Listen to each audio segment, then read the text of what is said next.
आज आम देखा अष्टम श्रेणी विज्ञानर कौन सप्तम अध्याय उद्भिद एवं प्राणी मानकर संरक्षण तार अभ्यास प्रश्न और उत्तर। ताहले पिला माने एक नंबर आमको देइछि शून्य स्थान पूरण कर। प्राणी मानकु सेमानकर निज परिवेश रे सुरक्षा देवा स्थान को डैश कुआ जाए ताकू अभयारण्य कुआ जाए। खरे गोटे निर्दिष्ट स्थान रे देखा जाउथिबा प्राणी बा उद्भिद जाति को डैश कुआ जाए ताकू स्थानिक जाति कुआ जाए।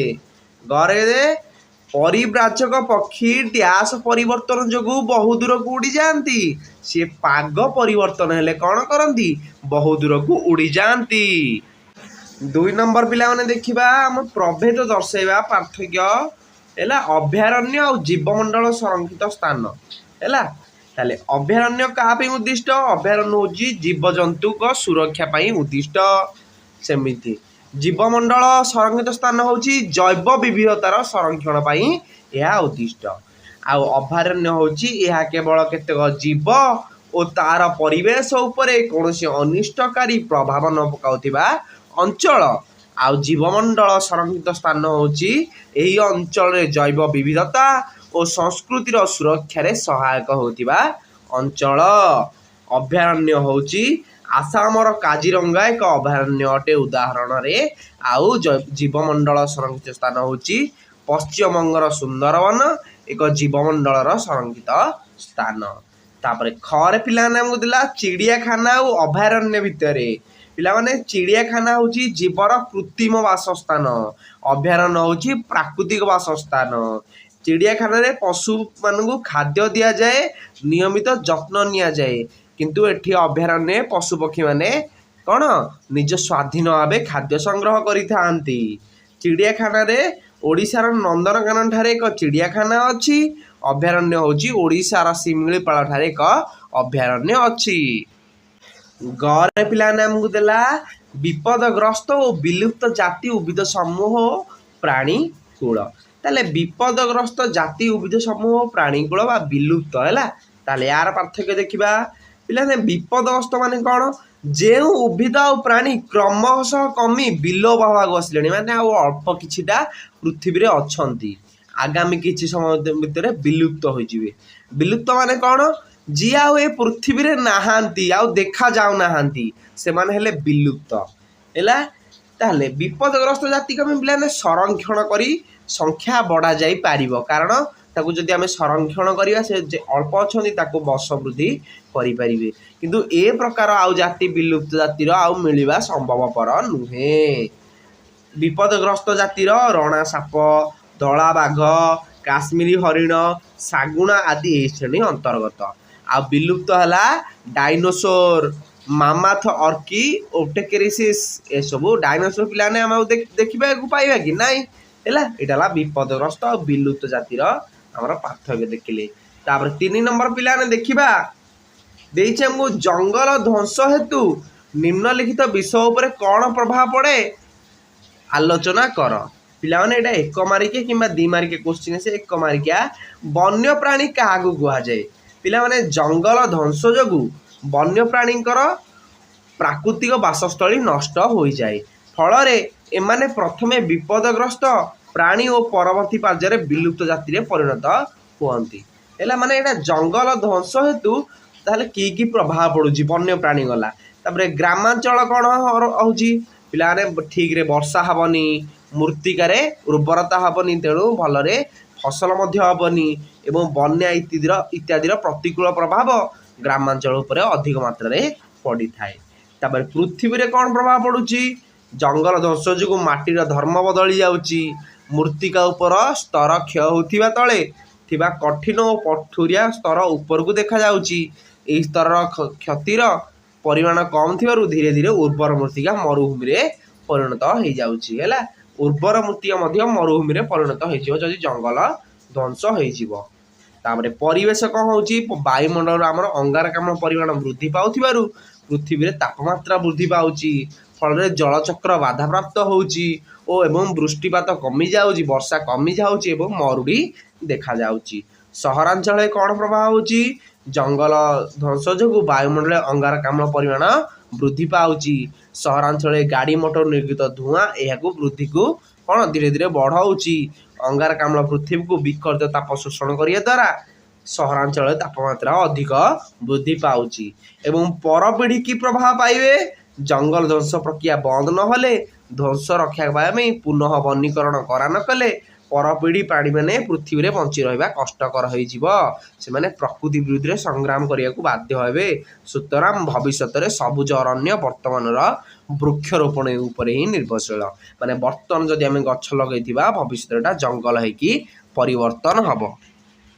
ତାପରେ ପିଲାମାନେ ଆମକୁ ଦେଲା 4 ନମ୍ବର, କ'ଣ ଘଟିବ ଯଦି ଆମେ ଯଦି ଗଛ ସେମିତି କାଟି ଚାଲିବା ହେଲା, ତାହେଲେ କ'ଣ କ'ଣ ଅସୁବିଧା ହେବ ପିଲାମାନେ? ପିଲାମାନେ ଅମ୍ଳଜାନ କମି ଆସିବ, ପ୍ରାଣୀମାନଙ୍କର ବଞ୍ଚିବା ଅସମ୍ଭବ ହୋଇପଡ଼ିବ, ପୃଥିବୀର ତାପମାତ୍ରା ବୃଦ୍ଧି ପାଇବା ସହିତ ପ୍ରଦୂଷଣ ମଧ୍ୟ ହେବ ହେଲା, ପ୍ରାକୃତିକ ବିପର୍ଯ୍ୟୟ ଜନଜୀବନକୁ ପ୍ରଭାବିତ କରିବ ହେଲା, ଚିରାଚରିତ ଜଳଚକ୍ର ବାଧାପ୍ରାପ୍ତ ହେବ, ଭଲରେ ବର୍ଷା ହେବ ନାହିଁ। ଆହୁରି ତାପରେ ଖରେ ଦେଲା ଗୋଟିଏ ପ୍ରାଣୀର ପରିସ୍ଥାନ ବିଜର୍ଜତ ହେଲେ, ପିଲାମାନେ ଏଇଟା ବିପର୍ଯ୍ୟସ୍ତକୁ ଭୁଲ ଲେଖେ, ଏଇଟା ବିପର୍ଯ୍ୟସ୍ତ ହେଲା।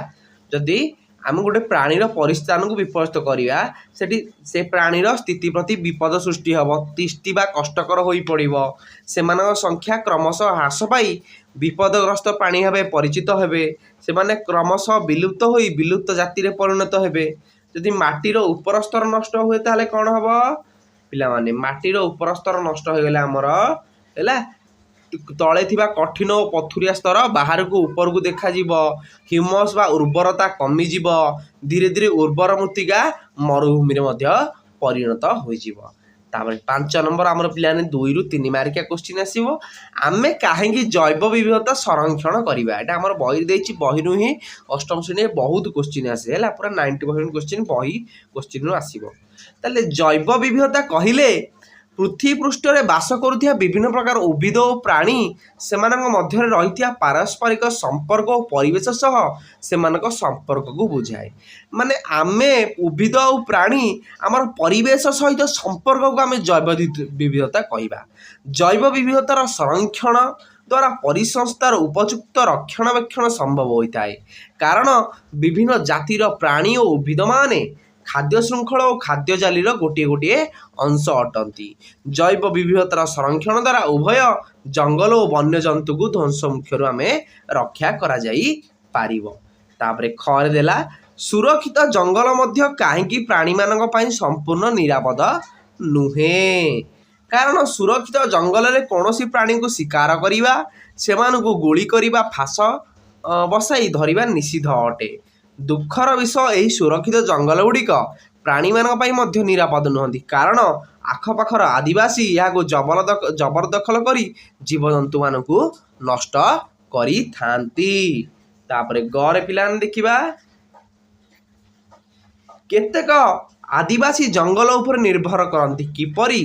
କାରଣ ପିଲାମାନେ ସେମାନେ ଜଙ୍ଗଲ ଉପରେ ସମ୍ପୂର୍ଣ୍ଣ ନିର୍ଭରଶୀଳ, ବଞ୍ଚିବା ପାଇଁ ତାଙ୍କର ସମସ୍ତ ଦ୍ରବ୍ୟ କାଠଠୁ ଆରମ୍ଭ କରି ସବୁ ସେ ଜଙ୍ଗଲ ଉପରେ ନିର୍ଭର କରିଥାନ୍ତି। ଜଙ୍ଗଲ ଧ୍ୱଂସର କାରଣ ଏବଂ ପରିମାଣ ଲେଖ। ପିଲାମାନେ ଚାଷ ଉପଯୋଗୀ କ୍ଷେତ୍ର ପ୍ରସ୍ତୁତି କରିବା, ବାସ ଉପଯୋଗୀ ଗୃହ, କଳକାରଖାନା ନିର୍ମାଣ, ଜାଳେଣୀ କାଠର ବ୍ୟବହାର ଏବଂ ବିଭିନ୍ନ ପ୍ରାକୃତିକ କାରଣ ଯଥା ମରୁଡ଼ି, ବନାଗ୍ନି ଜଙ୍ଗଲ ଧ୍ୱଂସର କାରଣ ଅଟେ। ତାପମାତ୍ରା ପ୍ରଦୂଷଣର ମାତ୍ରା ବୃଦ୍ଧି, ବନ୍ୟା ଓ ମରୁଡ଼ି ଭଳି ପ୍ରାକୃତିକ ବିପର୍ଯ୍ୟୟ, ମରୁଭୂମିକରଣ ଇତ୍ୟାଦି ଜଙ୍ଗଲ ଧ୍ୱଂସର ପରିମାଣ ଅଟେ। 1ରେ ପିଲାମାନେ ଆମକୁ ଦେଇଛି ରେଡ୍ ଡାଟା ବୁକ୍ କ'ଣ? ପିଲାମାନେ ସମସ୍ତ ସଙ୍କଟାପନ୍ନ ଜାତି, ମାନେ ଆଗକୁ ଭବିଷ୍ୟତରେ ମାନେ ବହୁତ ଅଳ୍ପ ପରିମାଣରେ ଆମ ପୃଥିବୀରେ ଅଛନ୍ତି ଓ ବିପଦଗ୍ରସ୍ତ ପ୍ରାଣୀ ତାକୁ କହିବା। ଉଦ୍ଭିଦମାନଙ୍କର ଅଭିଲେଖ ରେଡ୍ ଡାଟା ବୁକ୍ ସ୍ଥାନ ପାଇଛି। ଉଦ୍ଭିଦ, ପ୍ରାଣୀ, ଅନ୍ୟ ଜାତିମାନଙ୍କ ପାଇଁ ପୃଥକ ରେଡ୍ ଡାଟା ବୁକ୍ ରହିଛି, ସେମାନଙ୍କ ପାଇଁ ରେଡ୍ ଡାଟା ବୁକ୍ରେ ତାଙ୍କ ସ୍ଥାନ ରଖାଯାଇଛି। ପରିବ୍ରଜନ କହିଲେ କ'ଣ ବୁଝ?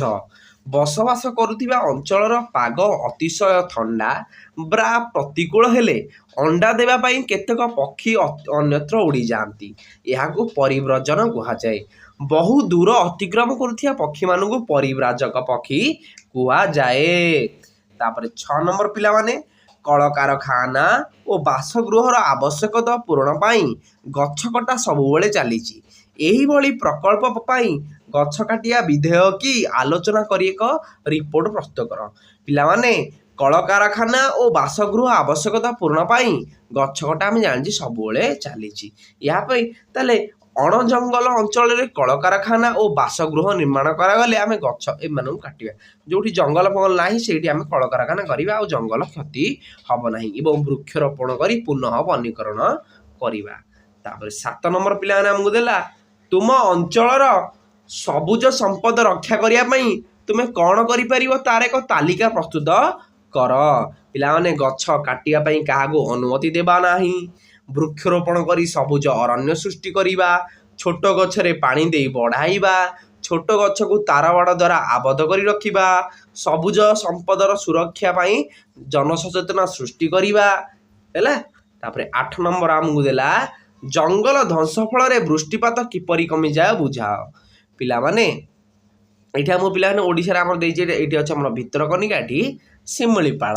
ପିଲାମାନେ ଜଙ୍ଗଲ ସମ୍ପଦ ନଷ୍ଟ ହେବା ଫଳରେ ବାଷ୍ପୀଭବନ ପ୍ରକ୍ରିୟାରେ ଜଳ ବାୟୁମଣ୍ଡଳକୁ ଆସିପାରେ ନାହିଁ, ମାଟି ତଳେ ଥିବା ଜଳସ୍ତର ଆହୁରି ତଳକୁ ଖସିଯାଏ, ଗଛ ସଂଖ୍ୟା କମିବା ଫଳରେ ବାୟୁମଣ୍ଡଳରେ ଅଙ୍ଗାରକାମ୍ଳ ପରିମାଣ ବୃଦ୍ଧି ପାଏ।